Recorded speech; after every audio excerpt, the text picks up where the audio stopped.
Hello friends, welcome to my channel M home science India. मैं सोनिया आपके साथ, और आज हम बात करेंगे आहार एवं पोषण की, जिसमें आज मैं आपको बताने वाली हूँ कि आहार, भोजन और पोषण, इन तीनों में डिफरेंस क्या होता है, और आहार किसे कहते हैं या पोषण किसे कहते हैं। ठीक है, क्या आप मुझे बता सकते हैं कि आहार या ये जो भोजन है, इसमें क्या मतलब क्या डिफरेंस होता है, या आहार या भोजन ये दोनों एक ही वर्ड है? जो भी आप मुझे सुन रहे हैं और देख रहे हैं, आप मेरे को कमेंट बॉक्स में कमेंट करके आंसर बताइए कि आहार या भोजन किसे कहते हैं। तो मैं आपको बताती हूँ कि आहार क्या होता है। आहार एक व्यक्ति की खुराक होती है, यानी कि डाइट होती है। व्यक्ति जो एक बार में जो खाता है, आप सपोज़ आप मॉर्निंग में ब्रेकफास्ट करते हैं, फिर लंच करते हैं, फिर डिनर करते हैं, एक साथ बैठकर आप जो भी खाना खाते हैं, ठीक है, एक साथ में आप जो भी खाना खाते हैं, या रोटी, सब्जी, रायता, सलाद, फ्रूट, उसके साथ में आपने जितनी भी चीज़ें ली है वो आपने एक साथ बैठकर खाई है। ये नहीं है कि अभी खा रहे हैं, फिर 15 मिनट बाद खा रहे हैं, फिर 20 मिनट बाद खा रहे हैं, नहीं, ये नहीं। जो आपने एक साथ बैठ के, एक जगह बैठ के, जो आपने पेट भर के जो भी खाया है, चाहे वे कुछ भी हो, चाहे वे कुछ भी हो, वही आपका क्या कहलाएगा? आहार कहलाएगा। क्योंकि फ्रेंड्स, हर व्यक्ति की जो खुराक होती है ना, जो आहार होता है, वो मतलब अलग अलग होता है। कोई मतलब 2 रोटी खाता है, कोई 3 रोटी खाता है, या कोई 4 रोटी खाता है। इसका मतलब ये नहीं है कि आप कितना खा रहे हैं, क्या कर रहे हैं, नहीं। हमारे परिवार में जितने भी व्यक्ति होंगे, उन सब का जो आहार होगा वो अलग अलग होगा। क्योंकि जब आदमी कोई भी हार्ड वर्क करता है तो उसकी खुराक अलग होती है, उसकी डाइट अलग होती है। जब कोई मतलब मेंटल वर्क करता है तो उसकी डाइट अलग होती है। या फिर कोई फिजिकल और मेंटल वर्क दोनों करता है तो उसकी डाइट अलग होती है। आपने अपनी फैमिली में भी देखा होगा कि किस तरीके से जो आपके पापा है उसकी डाइट अलग, उनकी डाइट अलग है, एंड जो आपके ब्रदर है, या आप सेल्फ में भी आप खुद को भी ले सकते हैं कि आपकी डाइट कितनी है, और छोटे बच्चों की डाइट कितनी है, और बड़े बच्चों की डाइट आपकी कितनी है। नेक्स्ट बात करते हैं हम अपने भोजन की, कि भोजन क्या होता है। भोजन का मतलब होता है कोई भी पदार्थ, चाहे वह ठोस हो या तरल हो, ठीक है, जो भी व्यक्ति या कोई प्राणी भी बोल सकते हैं आप, ठीक है, जो हम अपने मुंह के द्वारा खाते हैं, उनसे ग्रहण करते हैं, और वो जब शरीर में जाकर हमारे शारीरिक क्रियाओं के साथ में मानसिक क्रियाओं में अपनी ऊर्जा की कमी को जो पूरा करता है। मतलब कि हमें जब हम कार्य करते हैं तो कार्य करते करते हम थक जाते हैं। क्या होता है इससे? कि हमारी जो एनर्जी थी, वो हमारी एनर्जी ख़त्म हो चुकी थी। उसके बाद हम खाना खाते हैं। खाना खाने का मतलब ये नहीं कि हम कुछ भी खाएं। कुछ भी खाने से मतलब होता है कि जो हम उस मतलब खाने को हम पचा सकें। जो हमारे पचाने योग्य खाना होता है उसे हम क्या कहते हैं? उसे ही हम भोजन कहते हैं। फिर अब नेक्स्ट बात करते हैं हम अपने पोषण की। पोषण के लिए यहाँ पे एक डेफिनेशन दी हुई है हमारी, जो दी हुई है चैम्बर्स डिक्शनरी के अनुसार। क्यों? चैम्बर्स डिक्शनरी ने जो डेफिनेशन दी है, जिसमें बताया गया है कि जो पोषण है, पोषण का जो अर्थ लिया है वो लिया है भोजन का चूसक से। यानी कि जब हम भोजन को चूस कर, यानी कि हम खाकर, भोजन को खाने के बाद जब वो हमारे मतलब शरीर में प्रवेश करता है, तो उससे हम अपने जैसे कोई भी आप घर में सामान लाते हो तो सबको बहन को अलग, भाई को अलग, मम्मी को अलग, पापा को अलग अलग, अब सबका सामान, जैसे भाई को बुक्स दे दी, बहन को कपड़े दे दिए, मम्मी को किचन का सामान दे दिया, पापा को मार्केट का सामान दे दिया। इस तरीके से जब आप डिवाइड करते हैं, तो ठीक उसी तरीके से जो हमारा शरीर है, हमारा शरीर भी भोजन में से पोषक तत्वों को छांटता है, और पोषक तत्वों को छांट करके फिर हमारे शरीर को इक्वल जहाँ जिसकी ज़रूरत होती है उसको वहाँ भेज देता है। या फिर आपका जो दूसरा भोजन विशेषज्ञ है, उन्होंने दिया है टर्नर एक विशेषज्ञ, टर्नर ने अपनी एक डेफिनेशन दी है, जिसमें बताया गया है कि पोषण शरीर में होने वाली विभिन्न क्रियाओं का संगठन है। यानी कि जो हमारे शरीर में जो क्रियाएं होती है, जो एक्टिविटी होती रहती है अंदर ही अंदर, उसका एक संगठन है। वो एक बिल्कुल संगठन की तरह कार्य करता है, जिसके द्वारा जीवित प्राणी और ऐसे पदार्थों को ग्रहण करना या उसका उपयोग करना है जो शरीर के विभिन्न कार्यों को नियंत्रित करता है। यानी कि आप कोई भी जो पोषक तत्व होते हैं हमारे, जो कार्बोहाइड्रेट है वो हमें एनर्जी का कार्य करता है, जो प्रोटीन है वो हमारे शरीर की सुरक्षा का कार्य करता है, जो वसा है वो भी हमें जो फैट है हमारा वो भी हमें एनर्जी का कार्य करता है, विटामिन है वो हमारे शरीर की सुरक्षा करते हैं। तो इसी तरीके से वो हमारे कार्यों को नियंत्रित करता है, वृद्धि करता है तथा हमारे जो शरीर में टूट फूट होती है उसकी मरम्मत भी करता है। आपने पढ़ा भी है कि जो प्रोटीन है वो हमारे शरीर की टूट फूटों की उत्तकों की मरम्मत करता है, क्योंकि नए नए जो पुराने उत्तक होते हैं वो टूट जाते हैं, तो नए सेल्स जो हम बनाते हैं वो प्रोटीन के द्वारा हम बनाते हैं। अब आगे बात करते हैं हम अपने पोषण आहार की या पोषण विज्ञान की। तो जो आप कमेंट बॉक्स में कमेंट करके बताइए कि पोषण आहार या पोषण विज्ञान के जनक किसे माना जाता है। क्या आप बता सकते हैं कि पोषण आहार या पोषण विज्ञान का जनक किसे माना जाता है? जी हाँ, मैं आपको बता देती हूँ कि जो पोषण आहार या पोषण विज्ञान है इसका जनक माना गया है एंटोनी लेवाइजर को। किसको माना गया है? एंटोनी लेवाइजर को। इन्होंने इसका जो आविष्कार किया था वो 1743 से लेकर 1794 तक किया था। यानी कि इस एंटोनी लेवाइजर ने इसका जो है सबसे पहले इसका आविष्कार किया था। इन्होंने अपने फ्रेंड्स पर और कुछ जंतुओं पर भी इसका आविष्कार किया था। यानी कि इन्होंने बताया था कि जो लोग मतलब खाना खा चुके होते हैं और जो खाना नहीं खा चुके होते हैं, तो खाना खाने खाली पेट यानी कि जो भूखे व्यक्ति होते हैं उन्हें ज़्यादा ऑक्सीजन की आवश्यकता होती है, और जो खाना नहीं खा चुके होते हैं उन्हें कम ऑक्सीजन की आवश्यकता होती है। तो जो पोषण विज्ञान है, पोषण विज्ञान में हमें बताया गया है कि जो पोषण है, जो शरीर को पोषित करने की जो प्रक्रिया है, उसमें मनुष्य पोषण स्तर के लिए मुख्य रूप से भोज्य पदार्थों पर निर्भर होता है। कि कोई भी पदार्थ जब हम खाते हैं तो उससे हमें एनर्जी मिलती है, और एनर्जी मिलने का तात्पर्य है हमारे पोषण से। उससे हमें क्या मिलती है? कार्बोहाइड्रेट भी मिलेगी, प्रोटीन मिलेगा, विटामिन्स मिलेंगे और पानी मिलेगा। जो हमारे पोषक तत्व होते हैं वो हमें प्राप्ति होती है। मानव शरीर को पोषित करने के लिए 3 महत्वपूर्ण जो प्रक्रियाएं होती हैं उनसे हमें गुजरना होता है। जो खाने के बाद जो कार्य हमारा शरीर करता है, जैसे पाचन करता है, पाचन का जो कार्य है वो लगभग हमारे मुंह से ही शुरू हो जाता है, क्योंकि जो हमारे मुंह में लार होती है, लाइटिन, तो उसी से हमारे जो पाचन की क्रिया होती है वो शुरू हो जाती है। उसके बाद अवशोषण होता है, और अवशोषण के बाद ही चयापचय की प्रक्रिया शुरू होती है। तो चयापचय क्या होता है? चयापचय का मतलब होता है भोजन का एनर्जी में बदलना। यानी कि जो हम खाना खा रहे हैं, जो भोजन है, भोजन का एनर्जी में बदलना। ठीक है, भोजन का एनर्जी में बदलना ही हमारा चयापचय कहलाता है। जो मतलब प्रोसेस है ये एकदम से निरंतर चलती रहती है। पोषण एक विस्तृत शब्दावली है, यानी कि आप यानी कि जब तक हमारा भोजन बिल्कुल अवशोषित होकर उसका जब तक विशिष्ट पदार्थों में उत्सर्जन नहीं हो जाता तब तक उसकी प्रक्रिया चलती ही रहती है। इसके अंदर भी आपको कई प्रक्रियाओं से गुजरना होता है। जैसे आहार को ग्रहण करना, सबसे आप भोजन को खाते हैं, फिर उसका पाचन होता है, पाचन होने के बाद अवशोषण की जो क्रियाएँ होती है, उसके बाद हमारा चयापचय होता है, यानी कि भोजन का एनर्जी में बदलना, एनर्जी के रूप में उसका बदलने की प्रक्रिया चल जाती है। उसके बाद उत्सर्जन होगा और उसका फिर प्रभाव हमारे शरीर पर उसका पड़ेगा। तो पोषण को भोजन का शरीर में कार्य के रूप में भी इसको हम परिभाषित कर सकते हैं। इस तरीके से बोल सकते हैं कि जो पोषण है वो हमारे शरीर में विभिन्न कार्य करता है।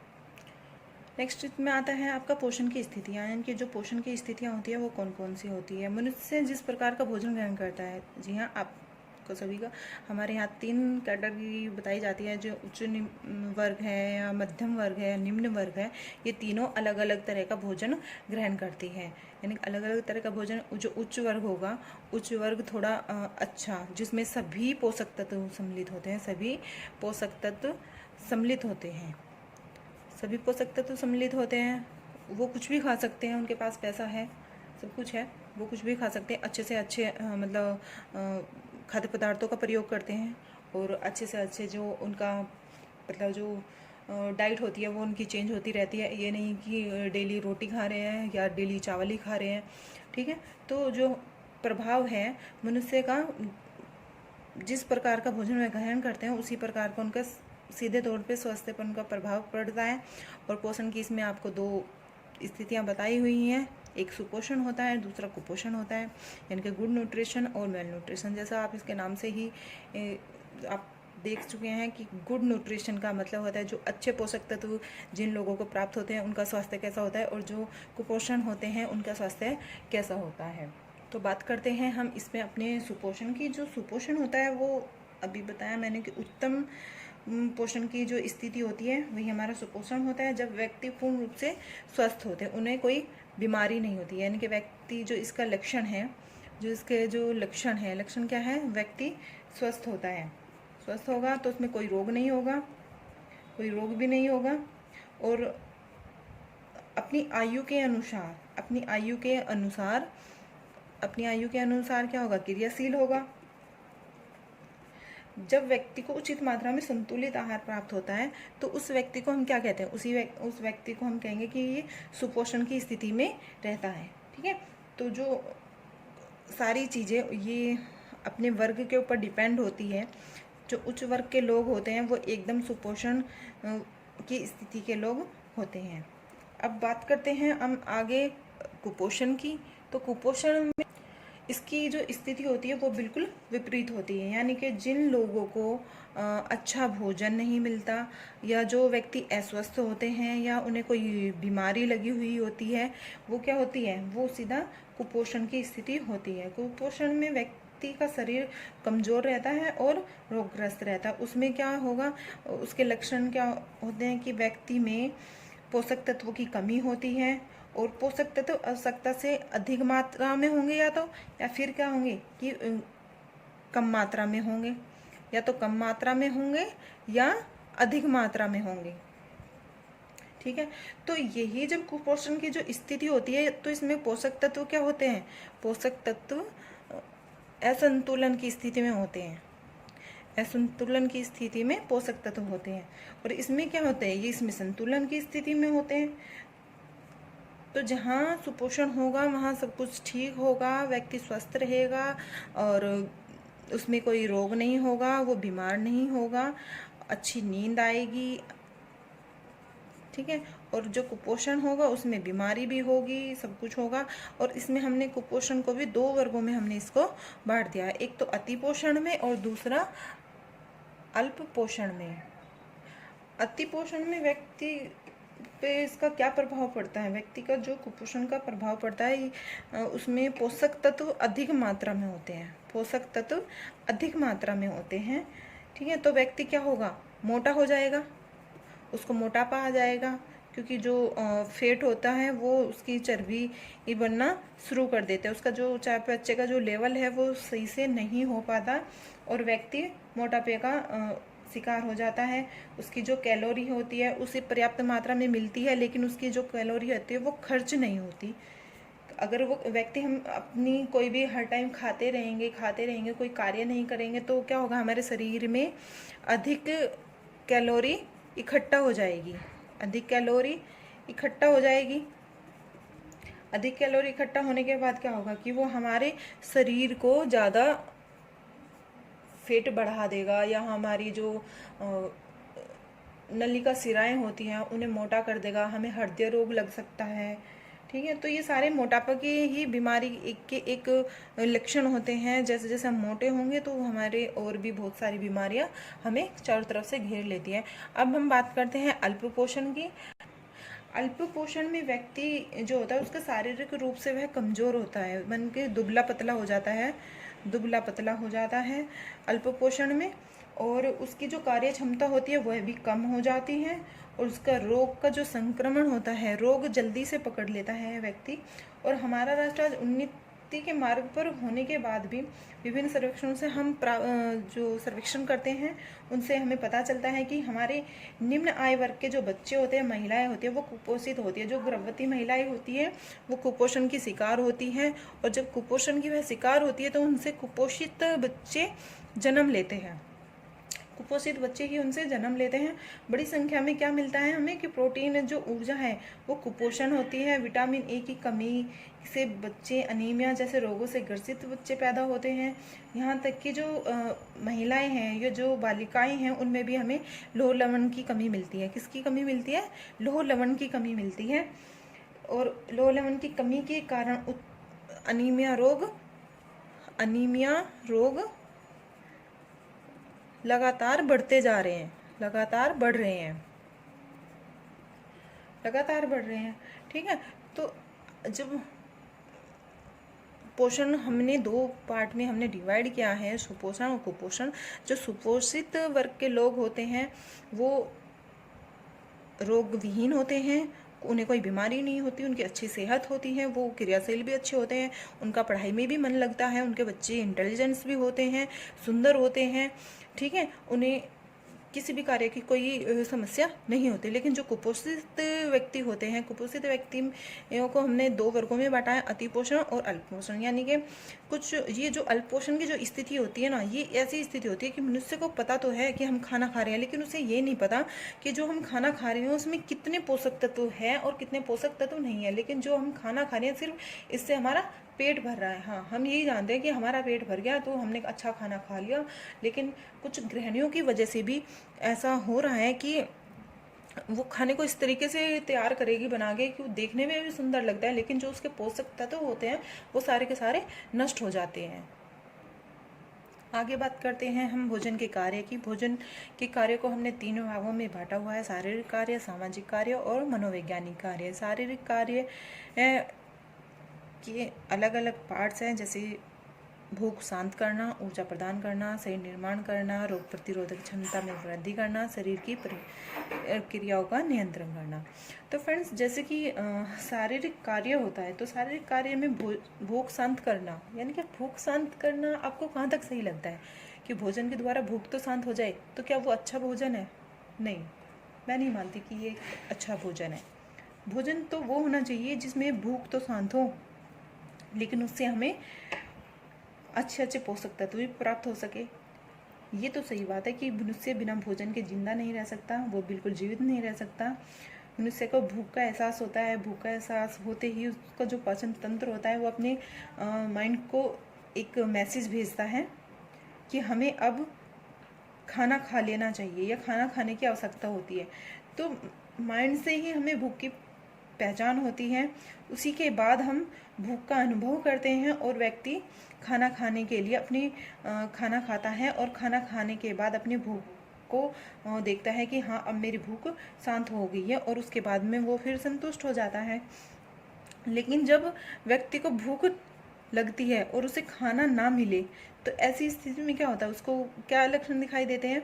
सिर में दर्द हो जाता है, कमजोरी होगी, या फिर जी मिचलाएगा। जब ज़्यादा भूख लग जाती है और हमें खाना नहीं मिलता तो हमारा जी मिचलाने लगता है। तो इस तरह की हमें फीलिंग्स आती है। लेकिन ये भी ध्यान रखना चाहिए, जो हम भूख को शांत करने के लिए जो हम खाना खा रहे हैं उसमें उपस्थित पोषक तत्वों की मात्रा सही होनी चाहिए। पोषक तत्वों की मात्रा सही हो, है ना, सही होनी चाहिए। सेकंड आता है आपका ऊर्जा प्रदान करना। तो ऊर्जा प्रदान करने का मेरा वही तात्पर्य है कि मनुष्य को पोषक तत्वों से मिला हुआ भोजन खाना चाहिए। और हमारे पोषक तत्व कौन से होते हैं? कार्बोहाइड्रेट होती है, वसा होती है और प्रोटीन होते हैं, जो हमें एनर्जी देते हैं। तो जो पोषक तत्व है शरीर में जब ऑक्सीकृत होकर शरीर को ऊर्जा प्रदान करते हैं, तब वे हमारे जो ऐच्छिक कह सकते हैं, जो हमारी इच्छिक क्रियाएं होती हैं और अनिच्छिक क्रियाएं होती हैं, उन्हें उनका जो संचालन होता है या संपादन होता है वो हमें अच्छी तरीके से कर सकता है। यानी कि जो हमारा चलना, दौड़ना, उठना, बैठना, वो हमारी जो गतिविधियां होती हैं हमारी ये एक्टिविटी पे डिपेंड करती है, हमारे खाने पे डिपेंड करती है कि हमारा जो खाना है वो किस लेवल का है और हमें किस तरह की वह हमें एनर्जी दे रहा है। आप जानते हैं क्या कि 1 ग्राम कार्बोहाइड्रेट में कितनी एनर्जी होती है? कार्बोहाइड्रेट में कितनी एनर्जी होती है? जी हाँ, 4 कैलोरी। 4 कैलोरी हमें मिलती है। 1 ग्राम कार्बोहाइड्रेट से हमें 4 कैलोरी मिलती है। इसी तरीके से हमें 1 ग्राम प्रोटीन से इससे भी हमें 4 कैलोरी मिलती है। लेकिन 1 ग्राम वसा से कितनी कैलोरी हमें मिलती है, ये आप मुझे कमेंट बॉक्स में कमेंट करके बताएंगे। ठीक है, ये आपका होमवर्क है कि 1 ग्राम वसा से आपको कितनी कैलोरी मिलती है। फिर है शरीर निर्माण करना।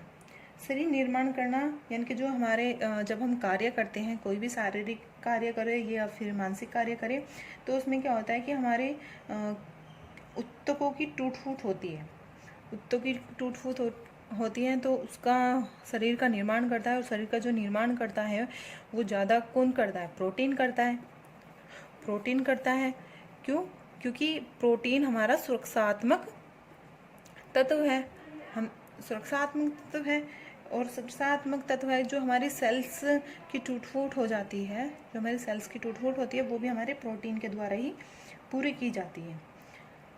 रोग प्रतिरोधक क्षमता में वृद्धि करना। अब जो हमारा शरीर जो भोजन है, भोजन का एक कार्य ये भी है कि वह हमारे रोग प्रतिरोधक क्षमता में वृद्धि करें। हम ऐसा विटामिन या खनिज लवण या प्रोटीन, जो भी ऐसे तत्व हैं जो हमारे शरीर की रोग प्रतिरोधक क्षमता बढ़ाते हैं, हमारे शरीर को पोषक तत्व देते हैं। तो इस तरीके से हमारे रोग प्रतिरोधक क्षमता हमारा भोजन बढ़ाता है। फिर शरीर की प्रक्रियाओं का नियंत्रण, यानी कि जो हमारे शरीर की जो प्रक्रिया है उन पर भोजन कैसे नियंत्रण करता है। जब जैसे रक्त का कोई थक्का जमता है तो हमें कौन से विटामिन की ज़रूरत होती है? विटामिन के की। ठीक है फ्रेंड्स, हमें विटामिन के की आवश्यकता होती है। या अम्ल या क्षार को नियंत्रण करने का जो कार्य होता है वह भी हमारे भोजन का होता है। या फिर इसके अतिरिक्त शरीर का जो तापमान है उसको संतुलन बनाए रखने का या व्यर्थ पदार्थों के उत्सर्जन के लिए भी हमारे पोषक तत्व ही इसके जिम्मेदार होते हैं, या इसकी जो आवश्यकता होती है वो हमारे पोषक तत्वों के द्वारा होती है, और ये हमारे भोजन का कार्य होता है। तो आगे हम बात करते हैं किसकी? पोषक तत्व की, कि हमारे पोषक तत्व क्या होते हैं। अभी हम इन्हें डिटेल से पढ़ने वाले हैं फ्रेंड्स कि हमारे पोषक तत्व क्या होते हैं। पोषक तत्व वह पदार्थ है जो शारीरिक वृद्धि एवं चयापचय हेतु आवश्यक है। चयापचय का मीनिंग मैंने आपको अभी बताया था, यानी कि भोजन का एनर्जी में बदलना। भोजन का एनर्जी में बदलना